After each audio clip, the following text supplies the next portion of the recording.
Hello AP Chem students and welcome to topic 8.1 Introduction to Acids and Bases. The learning objective for today is 8.1.a, calculate the values of pH and pOH based on Kw and the concentration of all values present in a neutral solution of water. So let's get into it. So this is the beginning of Unit 8, which is Acids and Bases, which is really just a specific application of equilibrium. So let's first get into pH and pOH. Acids and bases are both just specific kinds of solutions. So with all solutions, we describe them quantitatively in terms of concentration using molarity, which is abbreviated with a capital M. Both acids and bases can be very reactive, even at small concentrations. So to make their concentrations easier to think about and compare, we often use pH and pOH to describe them, which may be a term you've heard before, the pH at least. So pH is equal to negative log of your concentration of H plus, and pOH is equal to negative log of your concentration of OH minus. That P function, where you have a lowercase p in front of another symbol, is always negative log, and you'll see that more as we move forward. So pH is equal to negative log base 10 of the concentration of H plus.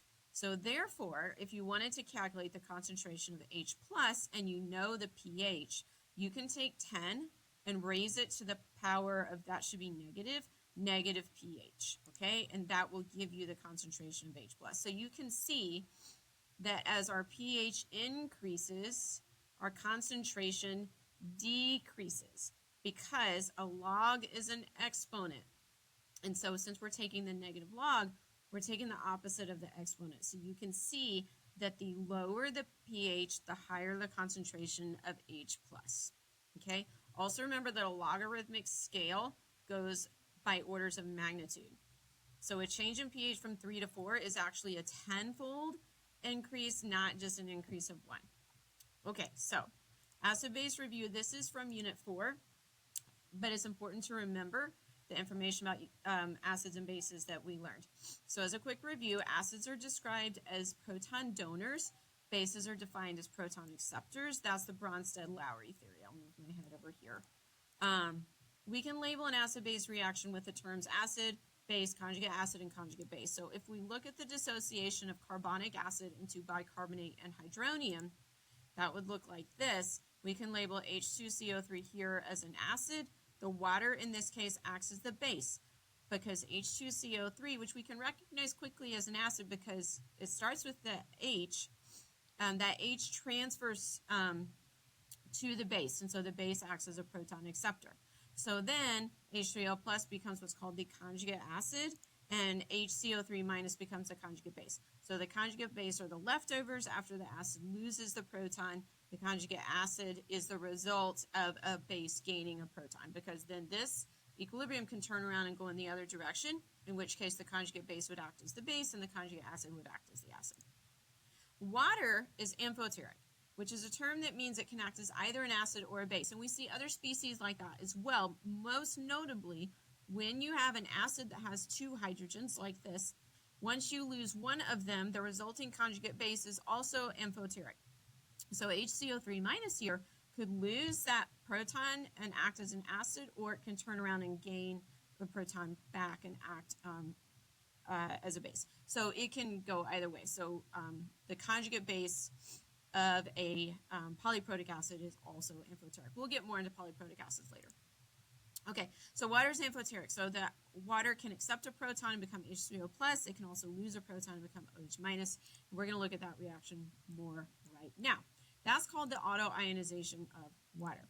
So again, it can spontaneously donate a proton to a neighboring water molecule, forming H3O plus and leaving behind OH minus. The equilibrium for this process looks like this. So you have two water molecules. They're probably in the liquid state. And then one of them transfers a proton to the other one. So you can see it looks like that.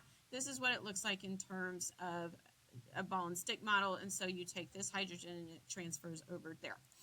So its K value has a special name called the ion product constant for water, which we abbreviate as KW. Like all equilibrium constants, the value of this constant is temperature dependent.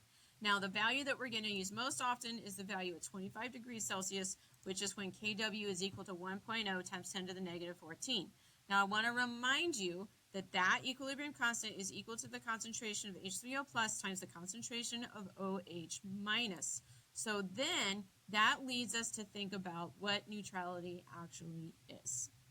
So realize that as long as your concentration of H3O plus equals your concentration of OH minus, then the solution will be neutral. But this can happen in different ways. So let's talk about it. So first of all, you may have a solution that exists in such a state that these ions are present in equal concentrations, like in water. In neutral water at 25 degrees Celsius, the H3O, the H plus and the OH minus each have a concentration of 1.0 times 10 to the negative 7. And we get that by taking the square root of 1.0 times 10 to the negative 14, okay? And I've got that derivation here. So Kw is equal to 1.0 times 10 to the negative 14. That's equal to the concentration H plus times the concentration of OH minus. If they equal each other, then the way that we get each of those values is we take the square root of Kw. So that's 1.0 times 10 to the negative 7th. Remember that a log is an exponent. So there's your exponent, and then it becomes your pH here.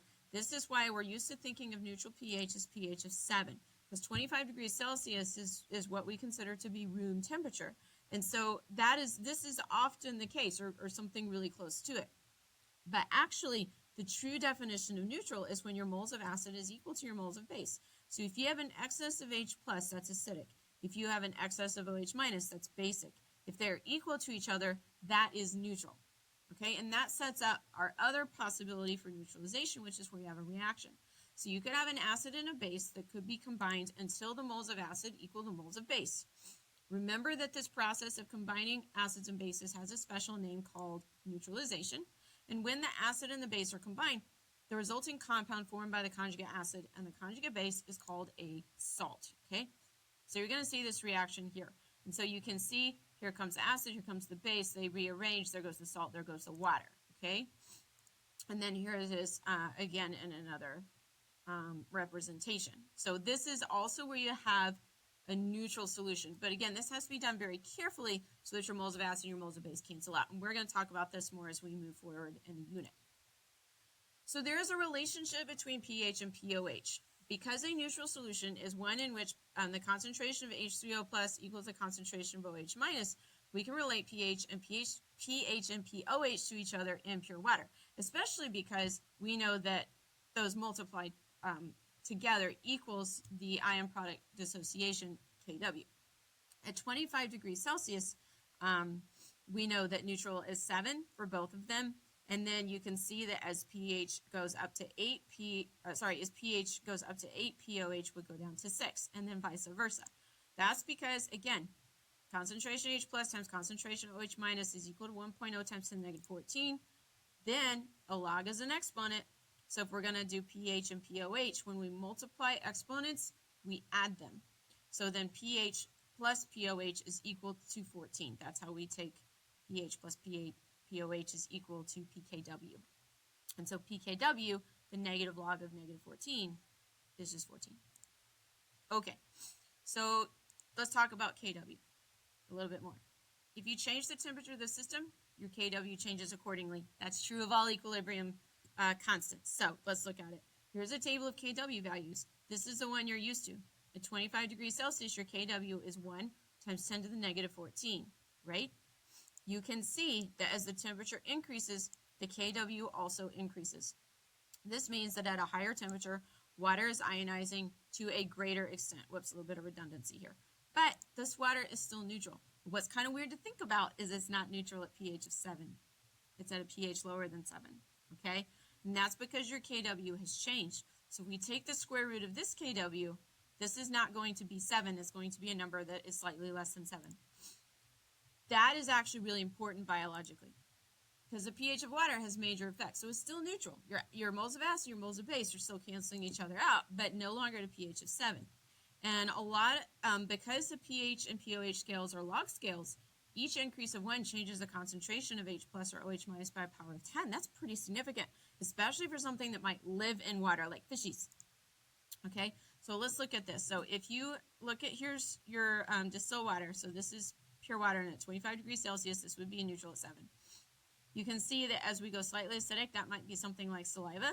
As we go slightly basic, that would be something like seawater, okay? But even small changes can have an effect on an ecosystem.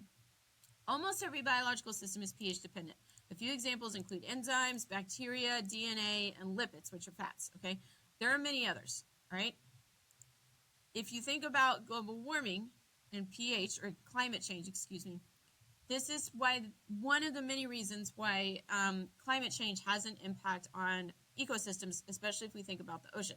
So you have a stable pH here, and then we have a declining pH. So the ocean is becoming more acidic, and that's because it's warming up, and so your KW is changing. So carbon dioxide, when carbon dioxide combines with the water, it forms carbonic acid, which breaks down into bicarbonate and hydrogen ions. Okay, that's fine. The hydrogen ions combine with carbonate ions to form more bicarbonate. This is a natural process, and this has maintained the pH of the ocean for a long time. This is an equilibrium, right? We saw that on a previous slide. Higher carbon dioxide emissions means more H plus in the ocean, and the natural supply of carbonate ions cannot keep pace, but then you also have the increase in temperature as well. And so we're going to look at that in a second. So this increased H plus results in a lower pH, also less carbonate, which makes it difficult for things that are made of carbonate, like shells.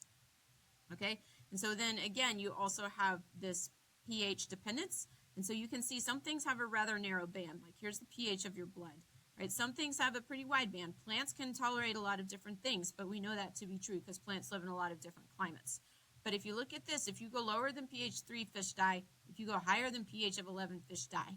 Okay, so fish's happiness kind of resolves in this range from 6 to 8. Now that is a pretty wide range, but that actually matters when you look at things like industrial accidents, and you might have seen pictures of that on the news where you, like sometimes an indicator of a problem in water is how the life in the water responds. So if you see a whole lot of dead fish, that's something to report because it might actually mean that there's something going on in the river or the stream or whatever you're looking at. Okay, let's do a practice. So the pH of pure water at 37 degrees Celsius is 6.8. What is the concentration H plus, the concentration OH minus, and the KW for water at this temperature? If you want to try this on your own, please pause the video now. I'm about to go over the answer. So let's go through the answer here. So we know that the pH of pure water at 37 degrees Celsius is 6.8. So we can plug that into 10 to that power of negative pH to calculate the concentration of H plus. And we kind of talked about this in a previous slide. Because a log is an exponent, then we can make this the exponent of our base 10, and remember that P function is negative log, so that's where the negative comes from. So that gives us a concentration of 1.58 times 10 to the negative 7 molar for H plus. Now, we also know that pure water is neutral, and what we mean by neutral is that your concentration of H plus is equal to your concentration of OH minus. So your concentration of OH minus will also be 1.58 times 10 to the negative 7th. So now that you have that, you can calculate your KW, because your KW is equal to your concentration of H plus times your concentration of OH minus, which means that your KW is 1.58 times 10 to the negative 7th squared, which is 2.5 times 10 to the negative 14th. If you remember from a previous slide, we said that as your temperature increases, so does the value of your KW, and that is what we have seen here. So, what should I be able to do with this? Well, you should be able to calculate the value of any of the following given one of them. So if you know the pH, the POH, the concentration of H plus, the concentration of OH minus, or the KW, you should be able to relate all of those to each other, and you actually only need to be given one of those to figure out all of the other values in pure water, which is a neutral substance. Knowing and taking advantage of the fact that the concentration of H plus will be equal to the concentration of OH minus. And that is it for topic 8.1, and I'll see you guys soon for topic 8.2.